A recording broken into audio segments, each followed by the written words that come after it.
The world of Chicago P.D. has never been a light or forgiving one, and no character embodies that darkness more than Kim Burgess. Season 13, Episode 3, titled Canaryville, serves as yet another stark reminder of that reality. The episode clearly sets out to tell a story centered on the themes of family and loyalty, but its execution struggles to balance the emotional core with the procedural elements. By the time the credits roll, viewers might be left with a sense of déjà vu. Because, in many ways, this is a story they've already seen before. At its foundation, Canaryville mirrors the structure of the previous episode, almost beat for beat. The main difference is the setting. This time, the crime occurs close to home, in the same neighborhood where Burgess and Adam Ruzek live, rather than in Dante Torres's community. The victim, Sasha Gray, is not some distant stranger but a familiar face, a connection that personalizes the case for Burgess. Sasha's lifeless body is discovered in a neighbor's storm shelter, and almost immediately, suspicion falls on two potential culprits. Tommy, the brother of Sasha's best friend, and Alex Feldman, a wealthy political donor tied to the gubernatorial campaign Sasha had been working on. To uncover the truth, Burgess and Ruzek delve deep into Sasha's personal and professional life, with the late Sasha providing haunting narration that threads through the episode like a voice from beyond. Is relatively straightforward. The investigation is predictable enough that longtime viewers of Chicago P.D. can sense early on that the two primary suspects are red herrings. As the pieces fall into place, it's revealed that Lily, Tommy's sister and Sasha's closest friend, was responsible for her death. What began as a heated argument between the two young women escalated tragically when Sasha was accidentally injured. In a desperate panic, Lily attempted to cover up the incident, staging it to look like a murder.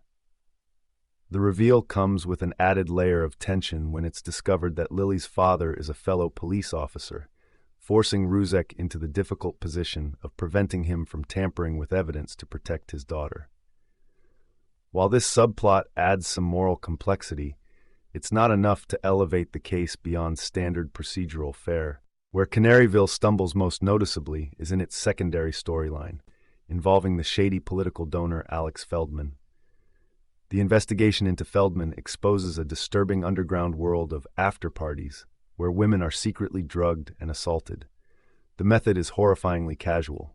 Victims are marked with a drug-laced hand stamp that incapacitates them later in the night. As grim as this premise is, the episode takes a problematic turn when Burgess is sent undercover at one of these events. In a disturbing sequence, she becomes the target herself, only realizing how the drugging works when she begins to feel its effects. Before she can escape, she's nearly attacked by another guest, forcing her to fight back and subdue him just before Ruzek bursts in to help. This decision by the writers, to once again put Burgess through a near-assault scenario, feels not only unnecessary but also insensitive, given her long history of trauma on the show. Viewers haven't forgotten that Burgess's sister Nicole was a victim of sexual assault back in the last-minute resistance episode, nor have they forgotten Burgess's own many ordeals, her miscarriage, being shot, and her abduction. Having her relive yet another traumatic experience doesn't deepen her character. It simply reopens old wounds. It's a storytelling choice that comes across as exploitative rather than empowering. Burgess doesn't need another traumatic event to prove her resilience. Her strength has already been established many times over. To her credit, Burgess manages to fend off her attacker before Ruzek arrives, showcasing her trademark courage and composure even under duress. But again, it's a moment that feels redundant. The show has spent years demonstrating her endurance, both physically and emotionally.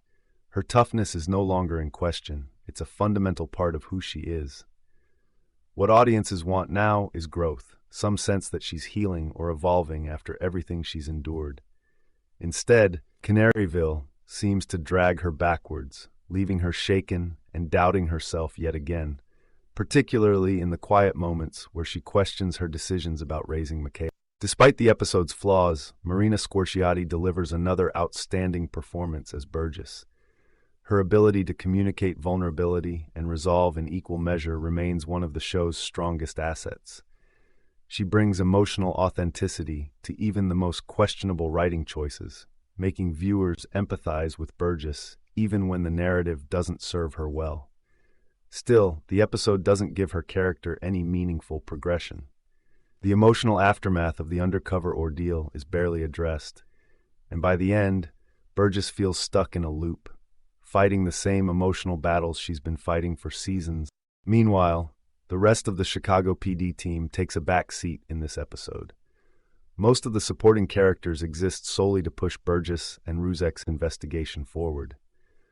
The brief moment of seeing Taurus back on duty, assisting Voight in an interrogation scene, is a welcome reminder that he's still part of the unit after his own recent struggles. However, his subplot feels underdeveloped, serving more as a narrative check-in than a meaningful continuation of his arc. Voight himself remains a steady but distant presence, offering little more than his usual gravelly authority. Ultimately, Canaryville feels like a missed opportunity. It tries to blend the emotional intensity of a personal case with the procedural efficiency the show is known for, but it doesn't manage to strike the right balance. The result is an episode that feels overly familiar and at times uncomfortable to watch. The show has explored these kinds of stories before: murders close to home, morally complicated suspects, undercover missions gone wrong, and this particular retelling doesn't add much that feels fresh or insightful. With the recent milestones in Burgess's life, the long-awaited Burzek wedding and her long-deserved promotion, viewers were hopeful for a new chapter, one that would allow her to thrive rather than suffer. Unfortunately, Canaryville doesn't deliver that.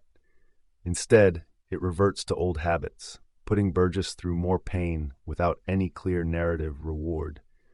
The episode's intentions may have been to highlight her strength and resilience, but in execution, it simply reaffirms how much the writers rely on trauma to define her character. In the end, Chicago PD remains a gripping and emotionally charged show, but Canaryville is a reminder that even the strongest characters deserve stories that build them up rather than break them down again. Burgess deserves better, and so do the fans who have watched her survive everything the series has thrown her